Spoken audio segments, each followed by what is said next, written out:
जय गुरु जी संगत जी, मेरे परम पिता परमेश्वर के चरणों में मेरा कोटि कोटि प्रणाम। ये जो सत्संग है वो ओल्ड सत्संग है, लेकिन उस ओल्ड सत्संग के बारे में बताने से पहले, गुरु जी की लीलाओं के बारे में बताने से पहले में हम 7 बार मंत्र जाप करेंगे और आप भी उन सब के लिए मंत्र जाप करिए मेरे साथ साथ, जिनको इन मंत्र जाप की सबसे ज़्यादा ज़रूरत है, सबसे ज़्यादा जिनकी नीड है उनके लिए। ओम नमः शिवाय, शिव जी सदा सहाय।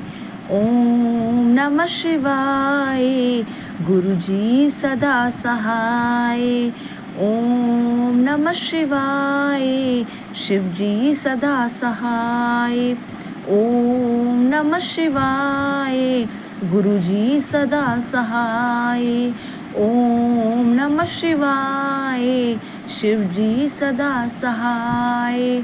ओम नमः शिवाय, गुरु जी सदा सहाय। ओम नमः शिवाय, शिव जी सदा सहाय।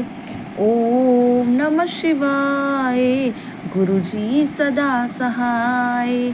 ओम नमः शिवाय, शिव जी सदा सहाय। ओम नमः शिवाय, गुरु जी सदा सहाय। ओम नमः शिवाय, शिव जी सदा सहाय।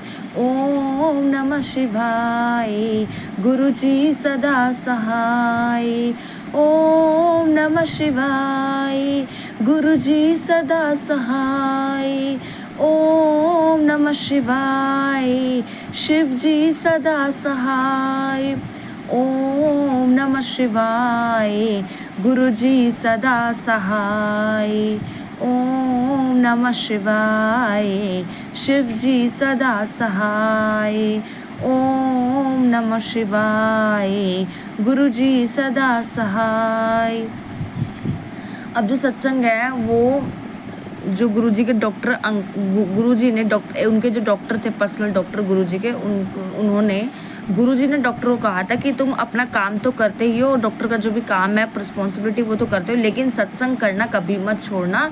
तो वही अंकल जो है वो सत्संग बताते, मतलब वो उन टाइम में थे जब गुरुजी एक्चुअल में फिजिकली प्रेजेंट थे। उन्होंने देखा कि गुरुजी कैसे कैसे क्या क्या चीज़ें करते थे, क्या क्या किस तरह से उनका लाइफस्टाइल था, कैसे वो रहते थे, किस तरीके से वो संगत से प्यार करते थे, कैसे वो अपने साथ बिठाकर उनके साथ ही खाना खाते थे, कैसे जो चीज़ उनके लिए होती थी, कैसे वो अपने सेवादारों को भी वो चीज़ ऑफर करते थे। उन सब चीज़ों के बारे में इस सत्संग में बताया गया है, जो कि मैं आपके सामने बताने जा रही हूँ कि गुरुजी किस टाइप के पर्सन थे, किस टाइप की पर्सनैलिटी थी, कैसा उनका नेचर था, कैसा उनका व्यवहार था, कैसा टाइप का नेचर उनको पसंद था, वो क्या करते थे, वो क्या नहीं करते थे। उन सभी चीज़ों के बारे में मैं आपके सामने आज बताने जा रही हूँ। तो जो गुरुजी थे वो काफ़ी ज़्यादा वेल मैनर्ड थे, काफ़ी ज़्यादा सोफिस्टिकेटेड तरीके से तैयार होते थे, काफ़ी ज़्यादा मतलब अच्छे से तैयार होते थे, एकदम आयरन कपड़े, मतलब एकदम इस्त्री किए हुए कपड़े, एकदम चमकदार कपड़े पहनते थे वो, एकदम अच्छे से उनको तैयार होना काफ़ी ज़्यादा पसंद था। अगर वो किसी को कोई चीज़, अगर उनको पता चल गया, भनक लगे कि किसी चीज़ को, कोई संगत को चीज़ चाहिए उनके मन में है, तो उनको सब कुछ पहले से पता चलता था, क्योंकि he knows each and everything which is going in the world, which is going in the mind and which is going in the heart. वो he knows each and everything कि which is going in this world, मतलब जो कुछ भी चल रहा है किसी के मन में, अगर वो प्योर सोल है, उसके मन में अगर कुछ चल रहा है तो उनको पूरी करने की मतलब करते ही थे। तो एक वैसे एक संगत होती है, तो वो बोलती कि मुझे अचार खाने का ना काफ़ी ज़्यादा मन है, पर वो विदेश में रहती थी, पर वहाँ पे उसको अचार मिल नहीं पा रहा था। लेकिन जब वो संगत मतलब उनके जब हस्बैंड आए गुरुजी के पास दर्शन करने के लिए, तो एक बड़े से सुंदर से बर्तन में गुरुजी ने अचार रखा हुआ था, और फिर जैसे ही वो उनके हस्बैंड आए, संगत के जिन आंटी का अचार खाने का मन था, जैसे उनके हस्बैंड आए तो उन्होंने कहा कि जाओ मेरे किचन में और जाके वो डब्बा लेकर आओ, एक डब्बा पड़ा हुआ है। तो उसमें देखा कि उसके अंदर अचार था, तो बड़ा सुंदर था वो बर्तन, जिसके अंदर वो चीज़ थी वो काफ़ी ज़्यादा सुंदर था। मतलब गुरुजी किसी भी मतलब किसी को कुछ देते भी थे तो बड़े ही सुंदर तरीके से डेकोरेटेड चीज़ें देते थे, मतलब काफ़ी ज़्यादा, मतलब बाहर से भी उतनी सुंदर, अंदर से भी वो इतनी चीज़ अच्छी होती थी। तो मतलब इतना वो ध्यान रखते थे कि मेरी संगत को क्या क्या रिक्वायरमेंट हो रही है, क्या उनको अच्छा लग रहा है। गुरुजी छोटी से छोटी सी बारीकी, एकदम माइन्यूट जो चीज़ें होती है, माइन्यूट जो संगतों की इच्छा होती है, उनके सेवादारों की जो इच्छा होती है, वो पूरी करने की मतलब पूरी करते ही थे। कोशिश तो क्या क्या करेंगे, क्योंकि वो तो परमात्मा है, परम पिता परमेश्वर है, वो तो कुछ भी कर सकते हैं। और वो सारी की सारी अपनी संगतों की इच्छाओं को सबसे ऊपर रखते थे और वो उनको पूरा भी करते थे। जितना जल्दी उनसे हो सके उतना ही जल्दी वो करते थे, क्योंकि उनको सब कुछ पता है, कब किसको कितनी ब्लेसिंग देनी है। ही नोज़ एवरीथिंग, उनको सब कुछ पता है, क्योंकि ऑब्वियस सी बात है, क्योंकि वो भगवान है तो उनको सब कुछ पता है। तो अचार का मतलब उन्होंने अचार दिया ना, मतलब अचार तो दिया ही दिया, लेकिन जो उनका बर्तन था जिसके अंदर वो था, गोल्डन कलर का जो बर्तन था, काफ़ी ज़्यादा वो डेकोरेटिव पीस था एकदम गोल्ड कलर का। मतलब इतना सुंदर बर्तन में भी दिया। मतलब गुरुजी चीज़ तो देते थे, लेकिन उस चीज़ को बड़ी खूबसूरती से किसी को देते थे। ये गुरुजी का अंदाज़ था, किसी भी चीज़ को बड़ी खूबसूरती से देते थे। और गुरुजी यही चाहते थे कि जो मेरी संगत है वो वेल मैनर्ड, मतलब बहुत अच्छे से तैयार रहे, बहुत अच्छे से वो रहे, तैयार होकर। गुरुजी को चीज़ें बहुत पसंद थी, गुरुजी खुद भी बहुत अच्छे से रहते थे। मतलब थे तो काफ़ी सिंपल इंसान, लेकिन सिंपल मतलब इंसान थे लेकिन फिजिकल में, लेकिन अब वो भगवान है। मतलब वो जो भगवान थे, मतलब उनका रहने का अंदाज़ काफ़ी अलग था, पर वो कभी ये नहीं सोचते थे कि मैं भगवान हूँ। मतलब वो लोगों से आमतौर पे बहुत अच्छे से बात करते थे। उनका जो नेचर था वो काफ़ी ज़्यादा पोलाइट था, मतलब लोगों से अच्छे से बिहेव करना। और जब वो कहीं किसी के घर पे खाने के लिए जाते थे, डिनर पे, लंच पे या फिर ब्रेकफास्ट पे कोई भी उनको इनवाइट करता था, तो वो खुद तो जाते थे, लेकिन अपने सेवादारों को या जो उनकी खास संगत तो होती थी उनको भी अपने साथ लेके जाते थे। और उनके साथ बैठकर, मतलब भगवान होते हुए भी वो उनके साथ बैठकर एक ही टेबल पर लंच करते थे, या कोई भी मतलब जो मील होता था वो उसको करते थे। मतलब जो उनको सुविधाएं मिलती थी वो उनकी संगतों को, प्रिय संगत जो थी, जो प्योर सोल थी, जो उनके सेवादार थे, वो चीज़ वो उनको भी ऑफर करते थे, गुरुजी को मिलती थी। लेकिन गुरुजी चाहते थे कि इनको भी मिले वो चीज़ें, फैसिलिटीज़ उनको भी मिलती थी। ऐसा था हमारे गुरुजी का स्वभाव, ऐसा था हमारे परम पिता परमेश्वर का स्वभाव, कि वो सबको साथ लेकर चलते थे। ये नहीं सोचते कि, मतलब कभी उन्होंने घमंड नहीं किया, ना ही फिजिकल नेचर में थे। उनको पता था कि मैं मतलब भगवान हूँ, उनको पता था कि मेरे पास सब कुछ है, लेकिन फिर भी वो नॉर्मल इंसानों की तरह सबके बीच में रहते थे, सबका कल्याण करते थे। अपने मतलब दूसरों के कष्टों को पहले ही जान लेते थे, रात रात भर जाकर तपस्या करते थे।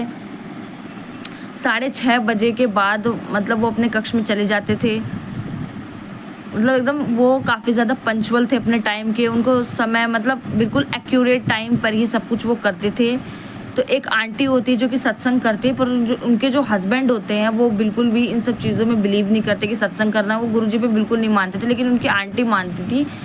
तो उनके हस्बैंड, गुरुजी ने उस आंटी को कहा कि सत्संग करने की तैयारी कर ले, तुझे एक सत्संग करना है। तो वो आंटी इतनी विश्वास करती थी गुरुजी पे, मतलब बहुत अंधा विश्वास कर, मतलब अंधा क्या कहेंगे, वो गुरुजी पे बहुत स्ट्रॉन्ग फॉलोवर थी। वो गुरुजी को हर चीज़ में फॉलो करती थी, काफ़ी ज़्यादा दिल से उनको मानती थी। तो गुरुजी ने जैसे उनको कहा कि सत्संग करना है, पर उस टाइम उन्हें विदेश में शिफ्ट होना था किसी का, मतलब उनके हस्बैंड का ट्रांसफ़र था उधर, और उसी दौरान उनको शिफ्ट होना था विदेश में। तो वो सोचते कि अब पैकिंग होगी, क्या होगा, लेकिन उनके हस्बैंड को कोई मतलब नहीं था, सत्संग करो या फिर कुछ भी करो, उनको कोई मैटर नहीं करता था।